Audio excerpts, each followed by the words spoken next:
This is Mayor-to-be Gavin Buckley on the Maryland Crabs saying this is the best solution to a hangover, listening to these guys talk. I feel better already. Live from a grungy kitchen table located in Annapolis, Maryland's scenic and historic capital, it's the Maryland Crabs Podcast. With each episode, your hosts, Tim Hamilton, John Fernay, and the occasional guest will dive in and pick apart the stuff that really matters most to you. We're too lazy to actually solve any of these problems, but we can definitely stir the pot. From schools, politics, parking in the fire lane, to those horrible people who drive BMWs. And here with this week's episode, live from the kitchen table, Tim Hamilton and John Fernay. Hey, we're back with the hangover edition of the Maryland Crabs. I'm tired. Yeah, well, I did the responsible thing last night after we were going over the election stuff. And I stayed home and I got a good number of sleep, and you went and got drunk. I didn't get drunk. I had some beers. You had some beers.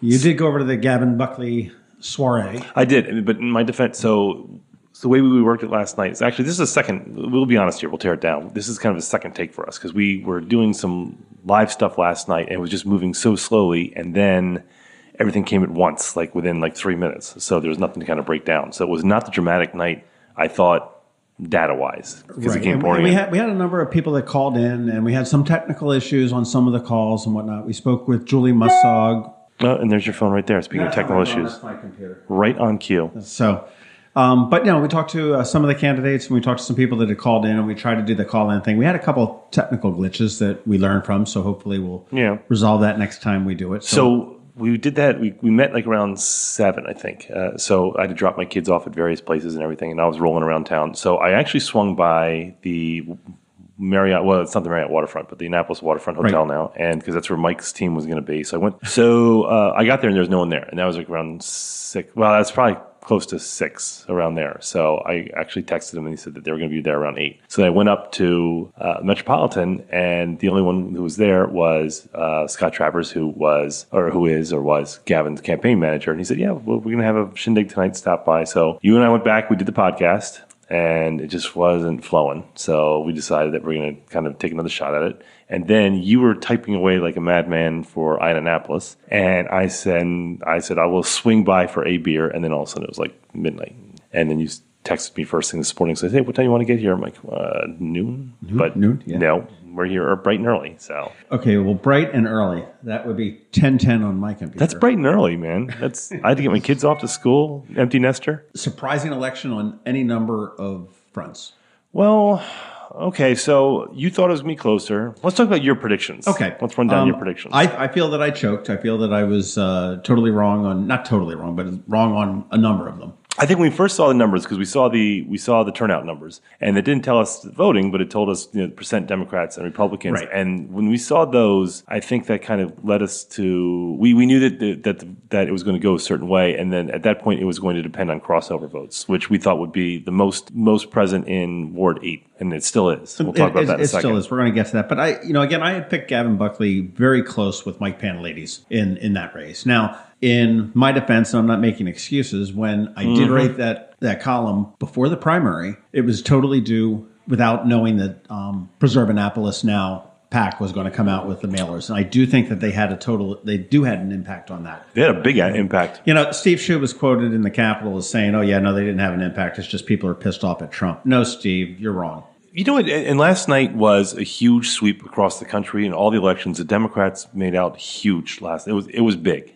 It was now, and I think that the Democrats are really crowing about it, saying this is a referendum on Trump. I don't know if I buy that, but I mean, it was a big night for Democrats everywhere. I mean, nationally, it was in New Jersey, and so there was a big sweep in New Jersey, big sweep in Virginia. It was Frederick. There was a big sweep in Frederick, and every little town that had elections yesterday, it was a Democratic sweep. And there were some interesting races in Virginia. They elected the first transgender state representative. Yeah, in the country. Yeah. And in Bayonne, New Jersey, they elected the first Sikh. It's Sikh. Okay, well. And then I guess Billings, Montana has an African-American mayor. It's just, so again, the Democrats are just this morning just over the moon because they're saying that it is a referendum on Trump. And I agree with you. I don't think it necessarily is. I think that it's a part of it, but I think it's a little shallow to say, digging to say that it's Trump. But I mean, so back to Shu, who, by the way, was at Gavin's party last night. and why wouldn't he? Because I think he handed them a pretty big gift because, I mean, you and I were talking about this ad nauseum yesterday in the podcast that will not air about those mailers. And the mailers were, you can argue about it. I heard people talking about it last night at the event in various tones, but I think they had a huge impact on this race. Well, they really did. And I think the way Gavin ran his race, and he ran it very clean, hey, we're all about the people, about bringing people together and doing things. And he didn't really waver from that. So it really showed the pack and the negativity of it. I mean, that if Gavin was slinging mud, I think that those mailers probably would not have made as much of an impact. Right. And, that was their, they go high, they go low, we go high, whatever it was. And that I think that's nice in practice. But I mean, I think that was a foil that did make those flyers like all the worse. And what I heard last night people saying is that, okay, yeah, so Mike, let's say that he was not responsible for them and he had no part in them, as he said he was not, and he was going to ask for them to stop. Was it one of those tacit things that we talked about with the Weichel effect where, it's condemned but with a wink, and I don't know, but I mean, yeah, I think you had to see the damage done after the first couple that went out, and yet they continued to go out, and I received one on Monday. So, Mike had said the prior week that he was going to talk to the county executive and make sure it stopped and everything else, and it didn't. And I get that, once the train has left the station, there's not much you can do.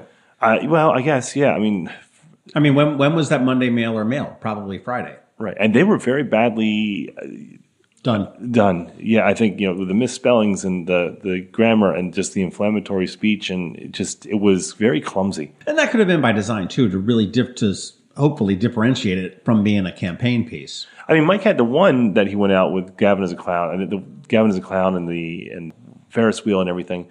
But I think those were, I don't think they were wildly over the line or wildly offensive. I mean, Gavin didn't take it as such. Maybe they were a little bit clumsy. But, I mean, the ones that went out that under Shu and the Preserve Annapolis, I mean, that was really clumsy, really ham-handed. It was the political damage it did was kind of spectacular. Would Mike have won anyway? Probably not. I mean, I think what you saw yesterday is where the vote should be. I mean, if you break down the 2-1 Democrat to Republican in town, that's pretty much what was reflected in the vote for the most part. Right. Well, touching back on, whether it was a referendum on Trump as well. And again, I think it would have been a lot closer because Mike, I mean, he wasn't an unpopular mayor. No. The Democrats weren't clamoring for 4 years going, oh my God, what a screw up this guy is. How the hell did this happen?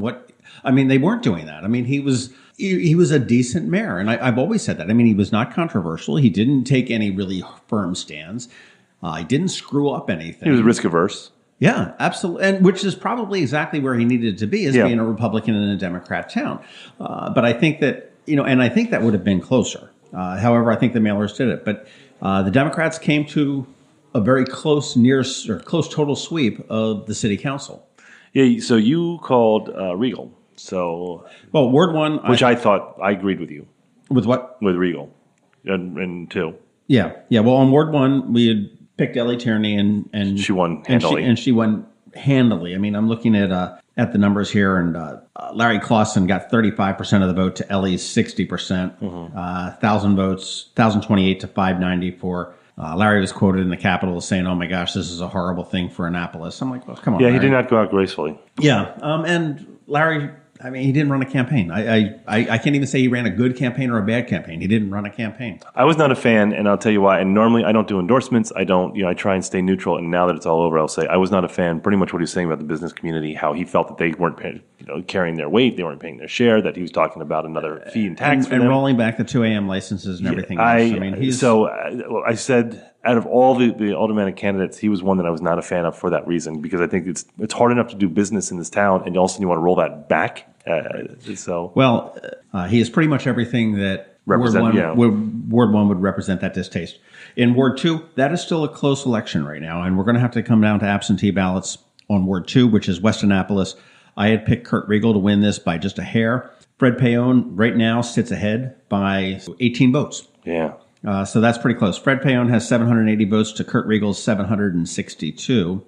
there are a number of absentee votes out there that will be counted up. It's funny because I think Kurt ran a pretty good campaign, and Fred was kind of, I don't want to say criticized, but people were saying, he couldn't do door knocking because of his knee or whatever it was. And so I don't know I think if Fred had stepped up his campaign, he would have won. He would have, and Fred also, and this could have this could have backfired on Fred as well because he went a little bit negatives as well. Yeah, certainly not to the degree that the PAC did, but that was interesting. Rhonda Pindell Charles in Ward 3, she just walked right in there again, which is fine. And she's really good. And as I said when I talked to her during the aldermanic interviews, fascinating woman, whole new respect for her. I'm very excited to see what she brings to the table in the next 4 years there. And I think she, I do want to talk to her some more. I watched the meetings. I think she can be a little uneven with I wish she had more clarity of thought, or, she kind of, I saw a couple where she got really heated, especially the one when it came down to Joe Budge, which I thought she was in defense of Joe Budge, which I like to see. I like to see that unity there. Mm-hmm. But at the same time, I feel like, I don't know, I like to see her a little more focused. Right. Ward 4, Sheila Finlayson drew a write-in. Mm-hmm. And it was funny, yesterday I was out around going down to the different polling places, and she laid into me saying how the media was responsible for bringing the write-in and this and that. I'm like, well, no, that's not true. But, that's a good excuse. But she appears to have won that. She has 380 votes, 71.97% of the vote, with the write-in candidate having 148 votes. There are absentee ballots that are there, but I don't see that many. There were 233 write-ins the last election, so I don't know exactly how many are in there now, so I don't see that making a difference. I think Sheila... See, I thought it was going to make a difference just because any other ward, a write-in, I don't think has a shot, but in Ward 4 it does because the turnout is so low traditionally there that you can have a wild swing just because there's not that many votes there. That's true. That's true. Ward 4 had one of the lowest turnouts. They always do. Ward 5, no real surprises there. Mark Rodriguez took that fairly handily, despite the negative. That was another ugly campaign. That's attacks from James Appel. It's kind of funny. It came out yesterday that Appel had somewhat campaigned on how he's a Hogan appointee in the tech world of the Hogan campaign. I don't know exactly what advisory thing or no, he's an appointee. He works for the state. Oh yeah, and Hogan appointed him, and it's somehow with the computer and I'm not sure exactly what the title is, but. He had also campaigned as being the comptroller of Hogan's reelection campaign. Right. And we discovered yesterday that, that's not so much. He was no longer affiliated with the campaign and had not been. The spokesperson for the campaign was pretty clear in saying, and he has not been for several months. So that was kind of interesting. 389 to Rodriguez's 610. Rodriguez has been campaigning for years on this, and he was the handpicked successor by Alderman Jared Littman. Yeah, he put a lot of work on this, though. I mean, he played the long game on that one. Yes, he did. Looking into Ward 6, Shanika Henson, she jumped right into there. She did not have a challenger in the general election. I met DeJuan for the first time a couple of days ago on Sunday, and I saw him last night. He's a little guy. Yeah. But, he's really sharp. I like him. Yeah, he is. He's going places. I think so, too. He's going places. Keep an eye on him. Ward 7, Rob Savage. And I had Dave Frankel winning this one. I thought Rob was just a one-trick pony. Dave Frankel was at the event last night, too, at Metropolitan.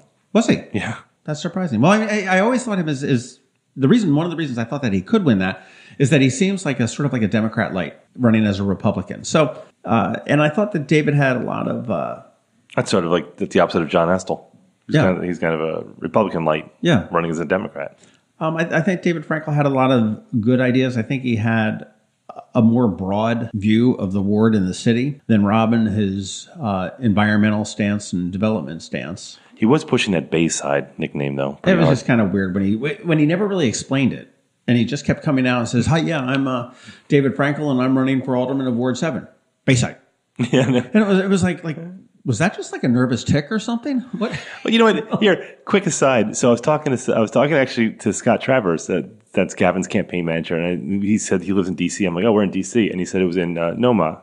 Right. So, and I'm like, what's Noma? And I'm like, oh, it's like north of Mass. North of Mass Avenue. And I'm like, stop. I think when you grow up in a certain area and you have like all these people come in, and not Scott. I mean, I think this was done a few years ago, and they're trying to New Yorkize the whole thing and make nicknames up for neighborhoods that have existed for decades. So like people who grew up in a certain area going, what the hell are you calling that now? That's Noma. So Bayside is one of those. Right. Ward 8 is also up for grabs, and that's going to come down to absentee votes as well. And right now, Alderman Ross Arnett leads that 846 to Julie Mussog's 792.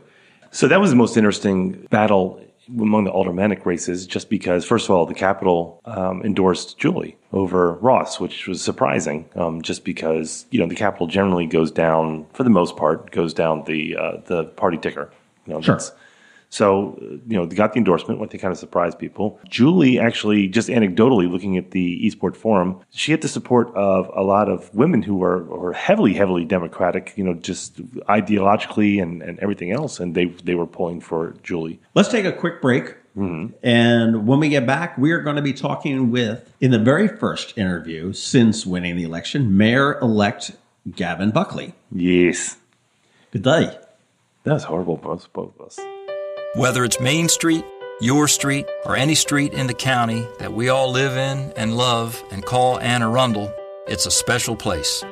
But part of living here is having a bank that provides what you need when you need it. So when your plans and dreams call for a bank, turn to us, your neighbor. We're Severn Bank, supporting the community that supports us. I'm Alan Hyatt, chairman of Severn Bank. And it's our honor to be the bank that serves the people of Anne Arundel County. One thing that we never forget is that as a member of this community, it's our responsibility to be committed to helping you and our county thrive. Like you, we live here, we work here, and we play here. Severn Bank, we're here with you. Online at severnbank.com. Member FDIC, Equal Housing Lender. Severn Bank is a trade name used by Severn Savings Bank.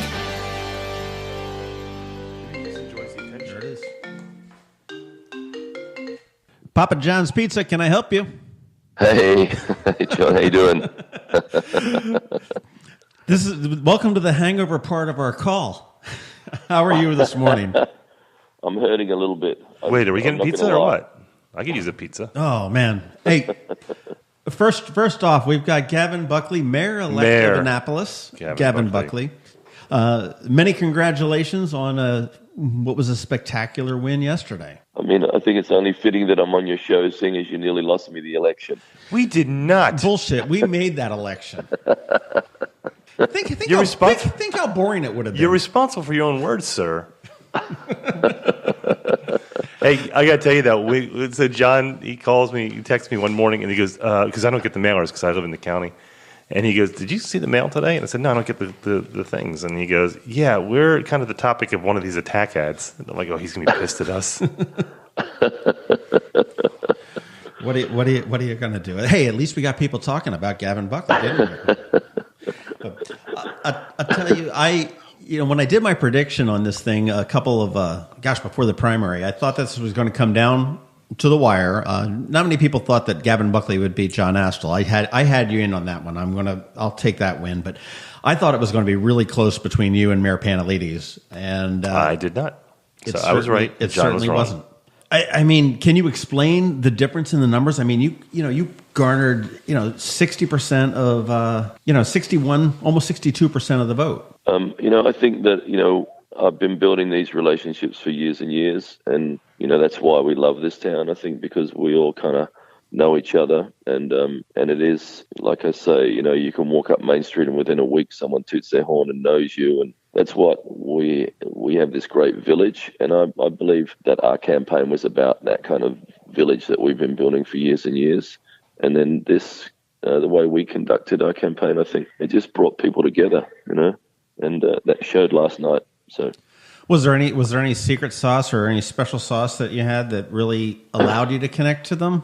Yeah, what we did, I think, we had 4 strategies. We had a young buck strategy, which was a young Buckley's thing, where I really reached out to millennials and tried to engage them in a local election. And I think kids have not really thought that local elections matter, but we think that they matter more than ever now. And that, like I said, now that Donald Trump's drained the swamp and made it a gold-plated hot tub for CEOs and Russian hookers, that pee on you. You better get involved, because those CEOs have been diametrically opposed to everything that they are now in charge of, and they're going to ruin your world. So, lifting up our spirits today. Well, you certainly did get the millennial vote out. I mean, there was a ton of young people that were out at the polls. Obviously, you looked at the people that were working and volunteering for you throughout the campaign, waving signs, door knocking, working the polls. Tim made it to your party last night. I did not. And he said it was just, wall-to-wall jam-packed with pretty much young people. I mean, you look at, and we'll cite, we were just talking before you called DeJuan Gay, who is just this little firecracker in Ward 6 that, it's like, yeah, they need air conditioners. Okay, let's get this done and do it. Unfortunately, he didn't win his race, and I don't think it was his time for winning that race. But boy, there's somebody that we need to watch after, and that's emblematic of what we're seeing. The young people are really engaged, and Shanika getting is great as well. I mean, so just to have two choices like that, we were just lucky that people like that would step forward. Well, I think we've had some good choices. I mean, I think Ward 8 was, no matter who comes out ahead in Ward 8, I think, the people that live in Ward 8 can say, hey, gosh, we've got we had two great candidates between Ross and Julie there. And, speaking of the council and stuff like that, you've got a near sweep of the council, and you are going to have a sympathetic council coming into when you take office there. So there hopefully will be, we'll have your back and everything else like that. What are your priorities for your first 100 days or maybe your first year when you do take office in December? I mean, this really has to be about, making a difference. So I want people to feel that, we made things happen, and I feel like we've been spinning our wheels for a while. And, so I believe that, I'm going to have to be able to quarterback the council, get the enthusiasm up, get the excitement up, and really make things happen, and make decisions, and not just sort of, I feel like we flounder so much on things, and we sit around and we kick the can down the road because people are afraid to make a decision, and I don't want that to happen. I want to make sure that our city employees feel empowered to make decisions as well. Because if we trust them enough to hire them, we should trust them enough to make a decision. And they're trained to make decisions, but I think that everyone's been afraid to make decisions because of the political ramifications. We have to take that out of the equation. Well, I think one of the things that's kind of interesting is if you look back at the previous mayors, so for the last ones that the last few mayors, starting with Moyer really wasn't looking at this is a stepping stone because she wasn't looking to move to another elected office, whereas Josh probably was and Mike certainly was. Because they were both young and they had a political career ahead of them. This looks like probably one off unless you're looking at state legislature or governor in the future. But you would argue for better, for worse, Ellen made a lot of bold moves. Again, for better or for worse, whereas I think Josh and Mike were a little more cautious, not just because they came into a financial situation that was untenable, but also because they had to think about their political careers down the road, and presumably you're not saddled with that, so you can make those bold moves. So are you thinking about any moves that and you don't have to say now, but any moves that might be kind of shake things up? Yeah, I think Ellen, for good or for bad, she got a lot of stuff done, and I don't think she gets enough credit for her productivity. Street and parks and art and historic preservation, and these were things that she all got done.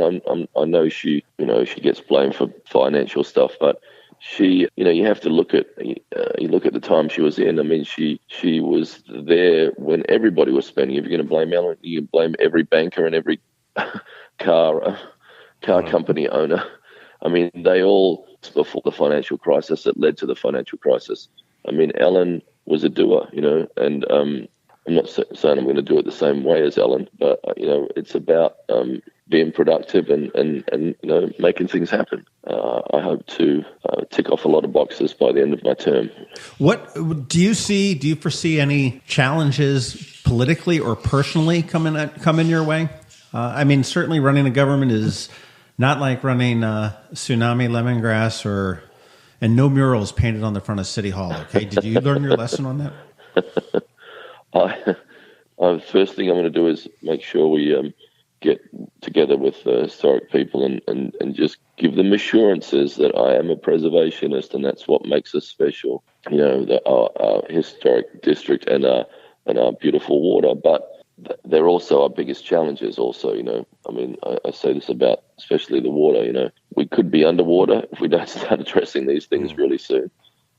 So, I think aggressively thinking how we can protect the arts district the historic district on multiple levels will be a huge priority for me. Any big changes that you're eyeing up as far as, and I'm not talking about, I guess I would be. I mean, are you looking to shake up some of the director type level staff, or what just general changes? I know Mike Panelides used to have his monthly come in and chat with the mayor sessions, accessibility. Do you see any changes to the culture of City Hall when you come into office? Yeah, I mean, I think, I'm going to do what Mike did, but maybe a bit more regularly.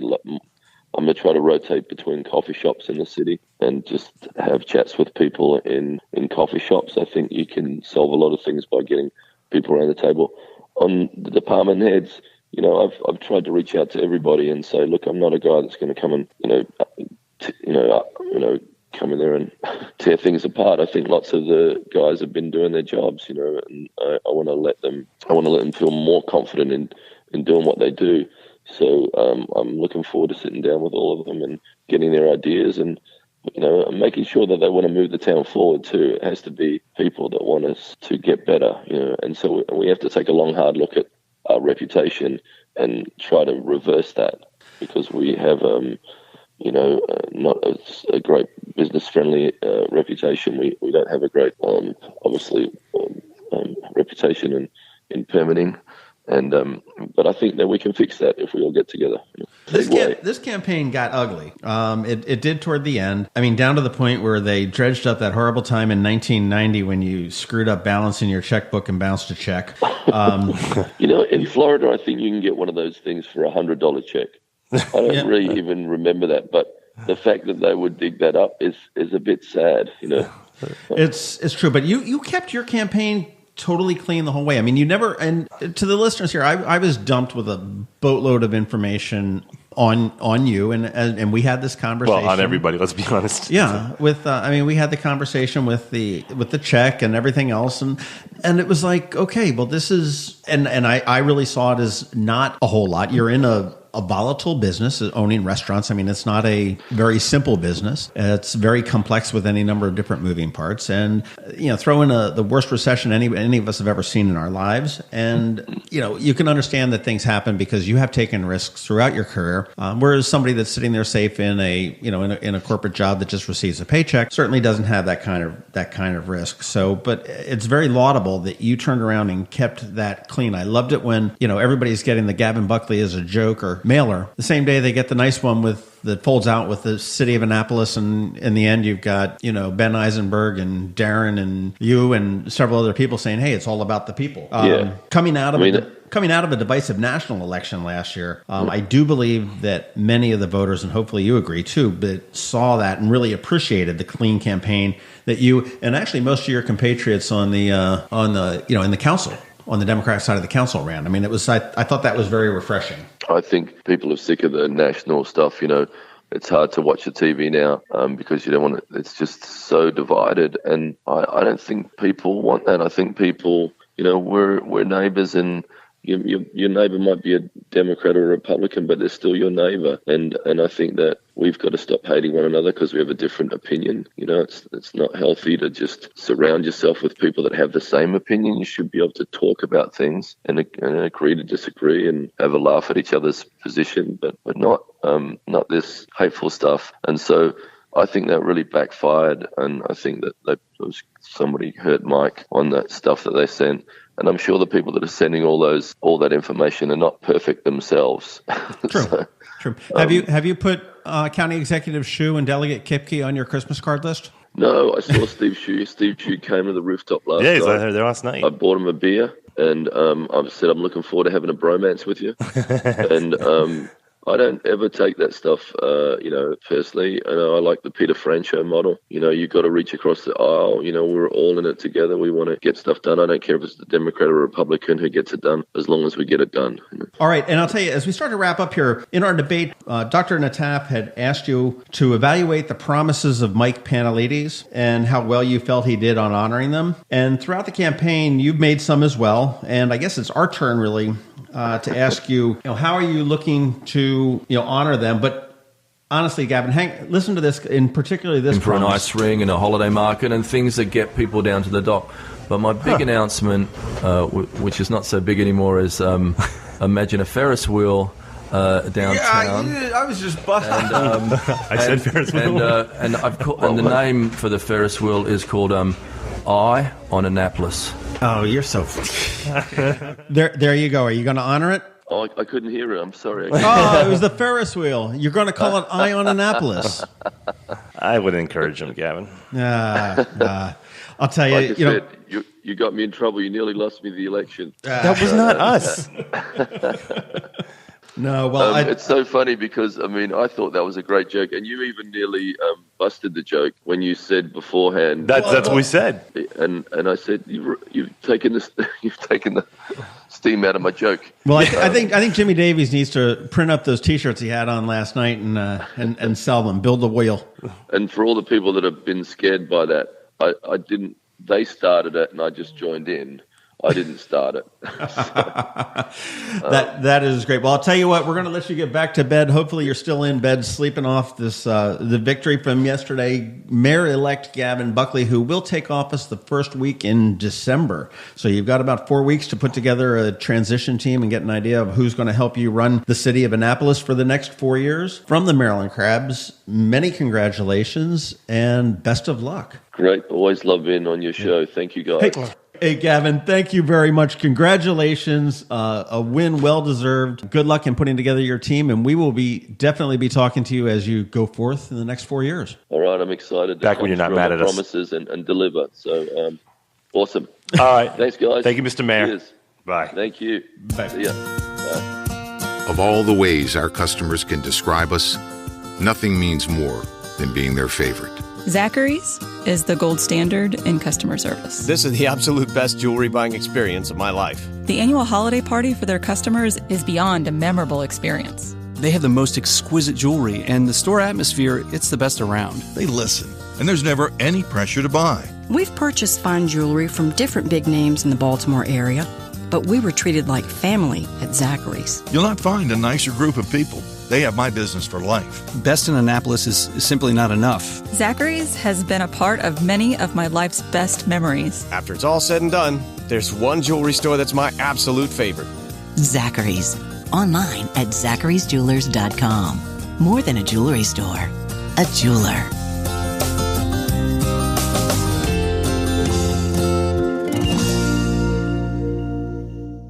And we're back. And we didn't almost ruin his campaign. You know, during the break, I looked at John, and I'm like, is he really mad at us? I mean, because he's the kind of guy I don't think he'd be mad at anyone. But, I mean, was he, like, kind of seething, going, those guys? No, he's not mad at us. My gosh. I'm sure he called us from his bed. Well, I mean, was he mad at us a few weeks ago when that flyer dropped and everything? Because we didn't do anything, really.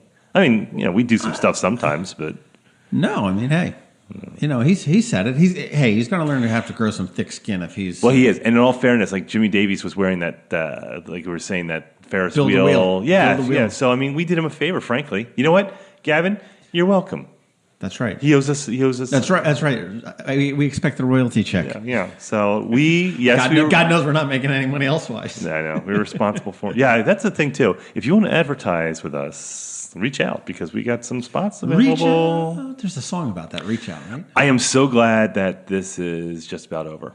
Or that it's over. I am sick of this, and I know we get the emails and we get the texts from people who saying, can you please move on? People who don't live in Annapolis, and I am so glad it's over. I'm so glad that you can go onto the Eastport Forum now and not watch people just sniping at each other, unless that's the new normal. I think it'll be interesting to see how many people go away from that Eastport Forum. I think a number of people will leave off of that Eastport Neighborhood Forum. I think a lot of people will just, now that the election is over and done with, they're going to be turning around, moving on to bigger and better things. You know, one of the most prolific posters on there in recent times was Nevin Young, who we've spoken to a couple times. He was at, certainly the one debate when he ran for mayor. And, I mean, he was there. He jumped on, as soon as he lost his mayoral race in the Republican primary, he jumped on, the team D30. Right. The D30, whatever, the Democratic side. And I mean, he was, against every single Republican candidate, which is just odd. I mean, and he was a different Republican candidate too. Well, he wasn't a real Republican candidate. He ran on principle. I mean, he was more about, bringing people together and whatnot. And I get that, but I don't quite understand the vitriol that went out against the Republican candidates in the last 2 weeks. And again, some of them weren't qualified, and the voters chose and whatnot. I think that's fine. Well, and that goes to a broader question about social media use and what is the new normal. Is that people go from 0 to 100 right away. Like I would see comments in there, and it was, and for people who say it's exclusively on the right, I saw it coming from the left in this election, where someone would say something and all of a sudden they're getting castigated, and I'm like, they didn't say anything offensive. They made a point, and all of a sudden people are flying at them. So I mean, it's both sides, and I'm not trying to do a false equivalency, but this is the new normal, and I hate it. Well, it is. In 2000, I mean, if you look at just at everything, I mean, it's changed. We've had the hate mailers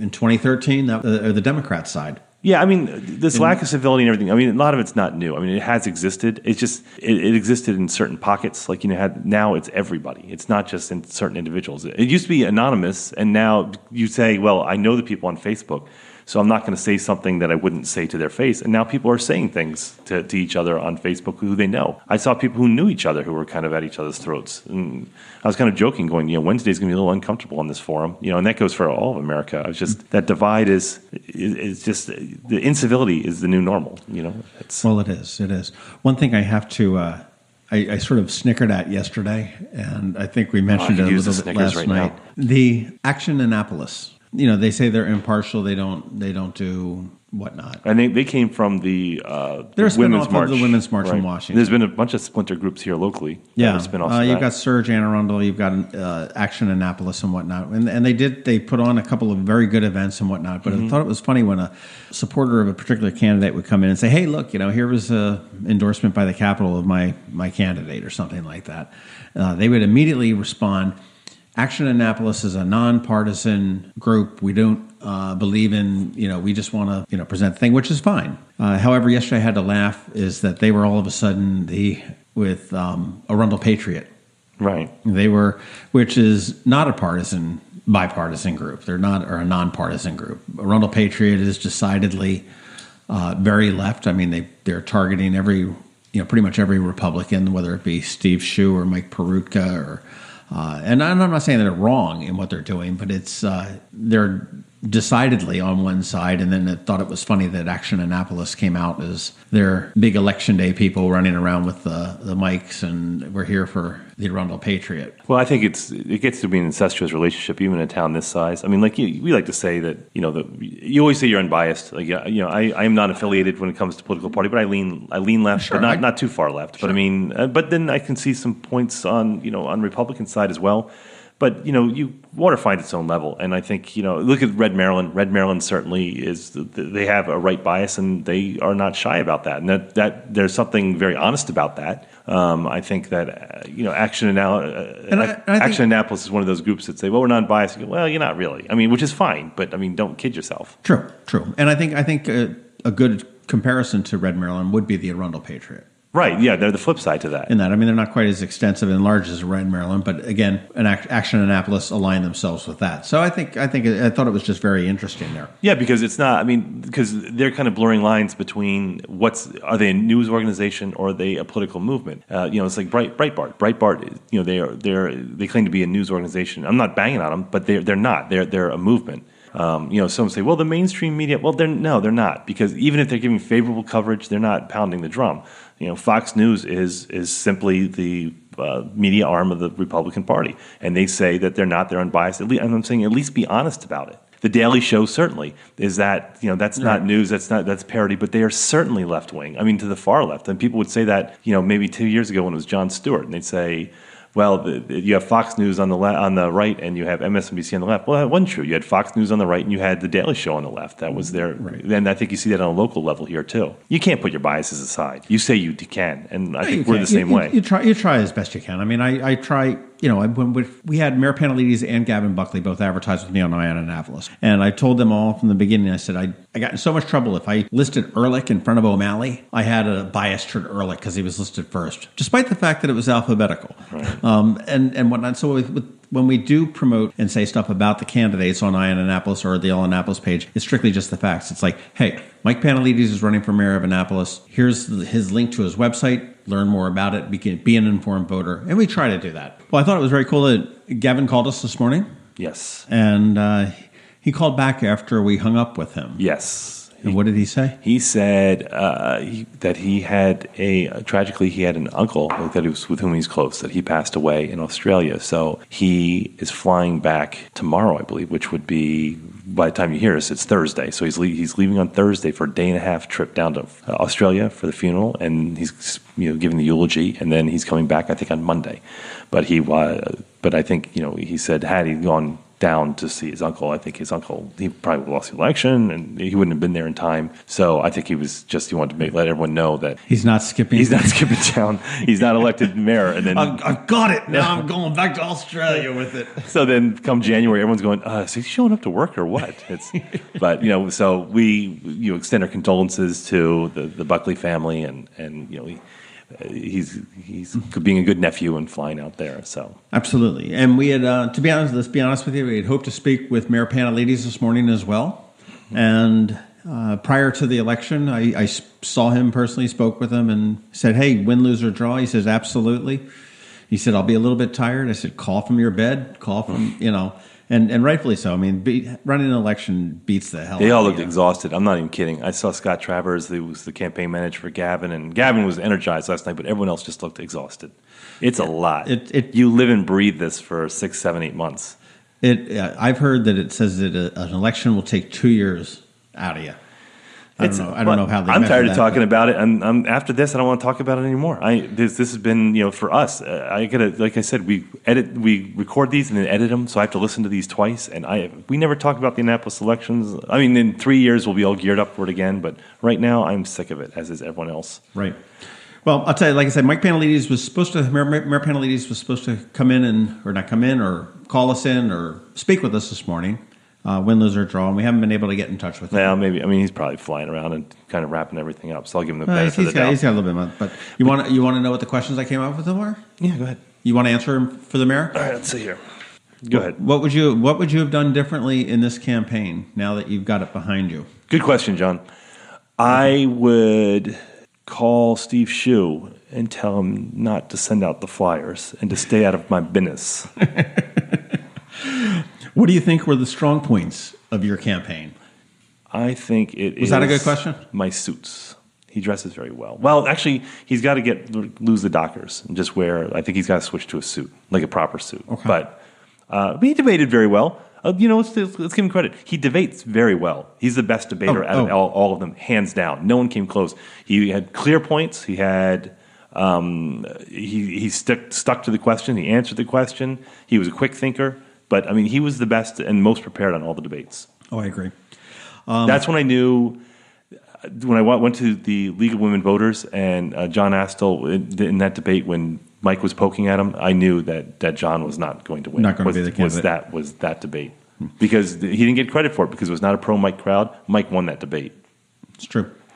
Did Preserve Annapolis Now PAC kill your chances, do you think? And wasn't that a risky move when you're essentially the underdog in terms of party registration? Like we said before, that was a major miscalculation on someone's part, and I think he probably should have done a little more to end that. And I don't know if the genie was out of the bottle or he had no say in it, but that was.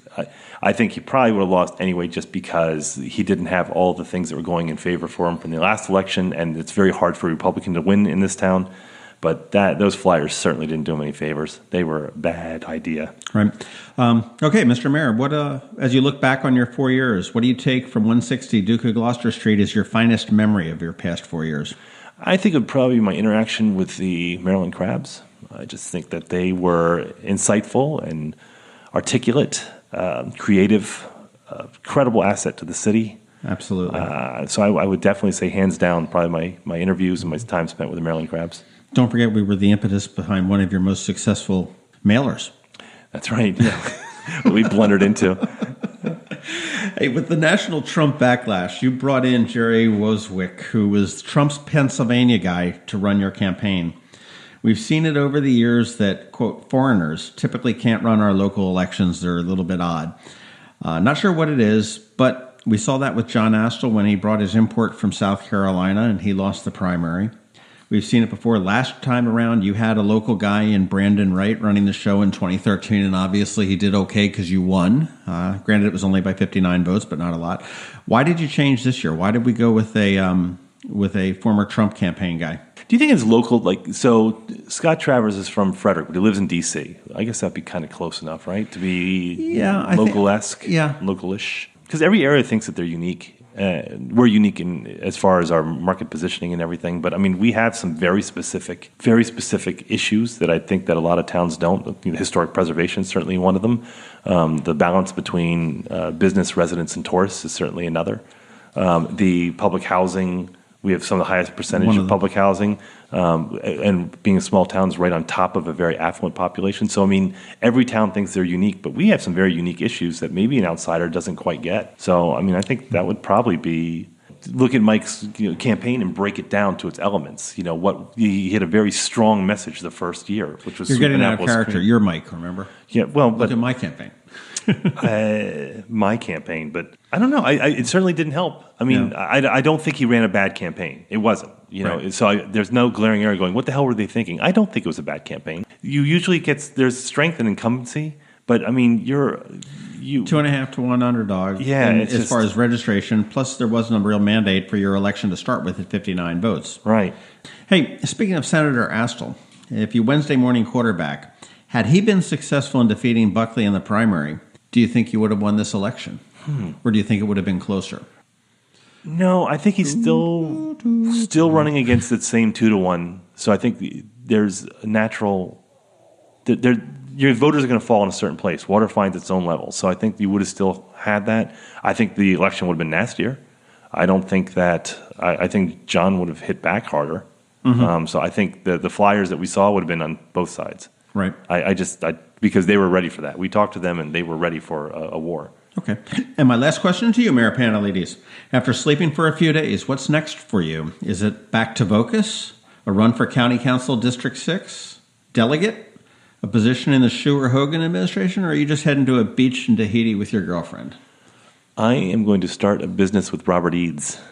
We are going to professionally debate each other. You know what? Eads has Neat and Clean Taxi. And Mike Panelides ran on sweeping Annapolis clean. Cleaning service. Boom. Right there. Solved it. Yeah.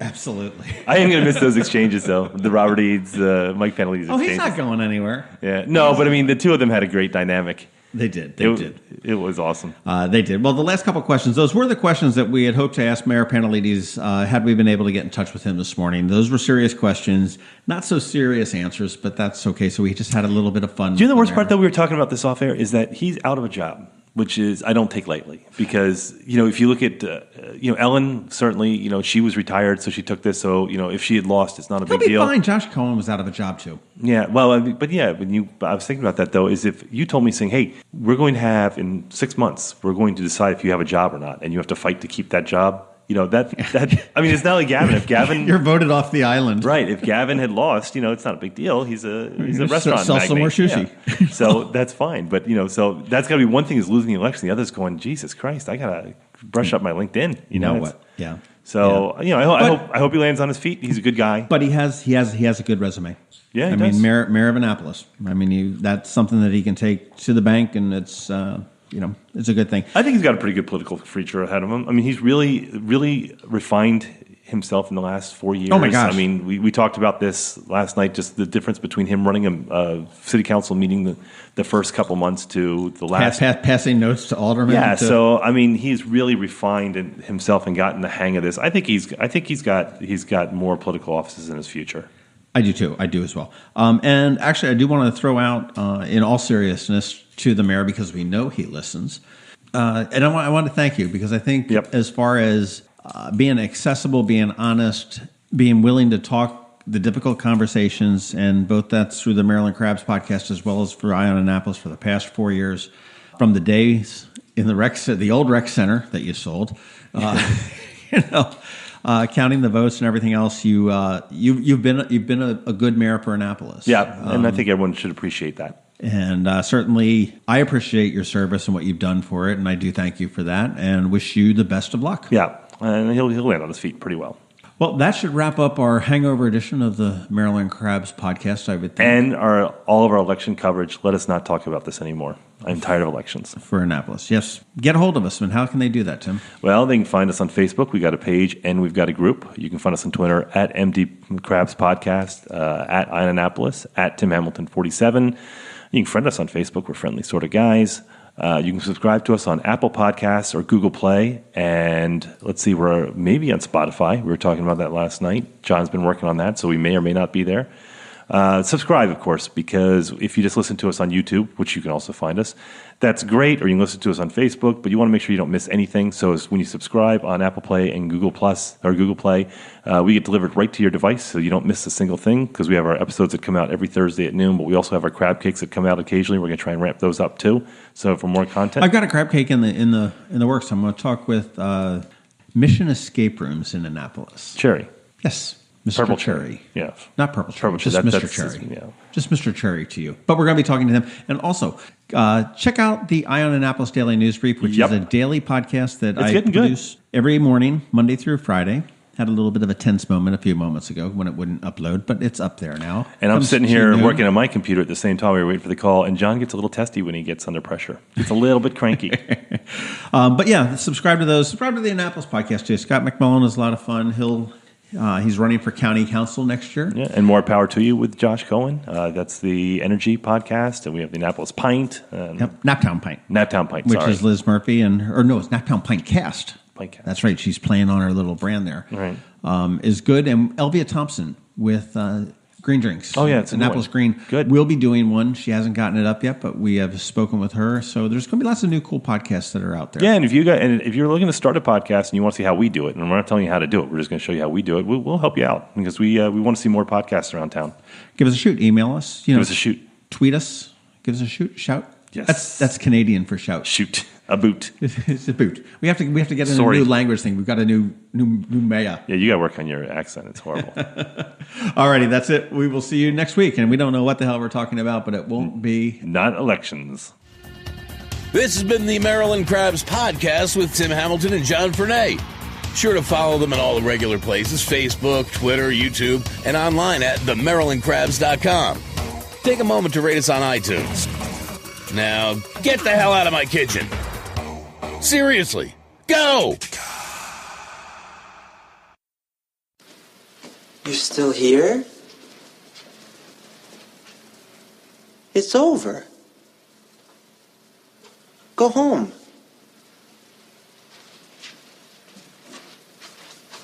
Go.